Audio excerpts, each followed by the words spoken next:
Hi කොහොමද යාළුවනේ. ඔන්න අද මම පොඩි වීඩියෝ එකක් කරන් ආවේ කතරගම පාරේ, බුත්තල කතරගම පාරේ ජාල වනෝද්‍යානය මැදින් යන පාරේ කොටසේ ඉන්න අලි සම්බන්ධව.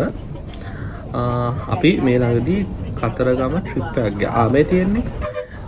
මේ තියෙන්නේ කතරගම ඒ මාර්ගයේ ජාතික යාල වනෝද්‍යානයට ඇතුළු වෙන ස්ථානය. මෙතන ඉඳන් දෙපැත්තෙම කැලේ තමයි තියෙන්නේ. අපි කතරගම ට්‍රිප් එකක් ගියා. ඒ ට්‍රිප් එක යන අතරතුර තමයි මේ වීඩියෝ එක ගත්තේ. මම බොඩක් බලාපොරොත්තුෙන් ගියේ මේ පාරේ සාමාන්‍යයෙන් අලි වෙනදට නම් ඉන්නවා. වෙනදට අලි සාමාන්‍යයෙන් 6-7ක් වගේ ඉන්න. හැබැයි අද නම් හිටියේ දෙන්නයි. මොකද මේ දවස්වල කතරගම පෙරහැර කාලය නිසා වනජීවිකයන් පාරේ ඉන්න අලි පන්නනවා.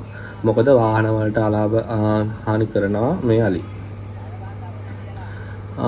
මේ ඔන්න එක අලියෙක් ඉන්නවා. ඕනම් පොඩි අලියෙක්. අඩිය ලොකු අලියෙක් නෙවෙයි. මේ බලන්න මේ පැත්තේ තියෙන පාර දෙපැත්තේ තියෙන වේල්ල තියෙන විදි මේ පැත්තට සාමාන්‍ය මාස කිහිපයකින් වැහැලා නැහැ.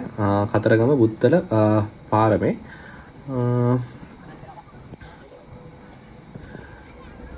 මම කතරගම අපේ කතරගම ගිය වීඩියෝ එකේ සම්පූර්ණ වීඩියෝ එකක් ගෙනවා. හැබැයි මට මේ දවස්වල පොඩි වැඩක් තියෙනවා. ඒ නිසා වීඩියෝ එක එඩිට් කරන්න වෙලාවක් නැහැ. ඒ නිසා මේ පොඩි වීඩියෝ එක ගෙනාවේ. ඔන්න ඉස්සරහෙන් තවත් අලියෙක් ඉන්නවා. ඌ නම් ලොකු හැබැයි ඒ වගේම සැර අලියෙක්. ඔන්න ඌ බස් එක අපි ඉස්සරෙන් එද්දි ඉස්සරට ඇවිත් ඌ ආයෙත් පිටිපස්සට යන්න පටන් ගත්තා. බලන්න අන්න පිටිපස්සට ඇවිදිනවා. සාමාන්‍ය එක අර වීඩියෝ එක රිවර්ස් කරාම පේන විදිහට ඌ එකපාරම පිටිපස්සට ඇවිදින්න පටන් ගන්නවා. මේ බලන්න.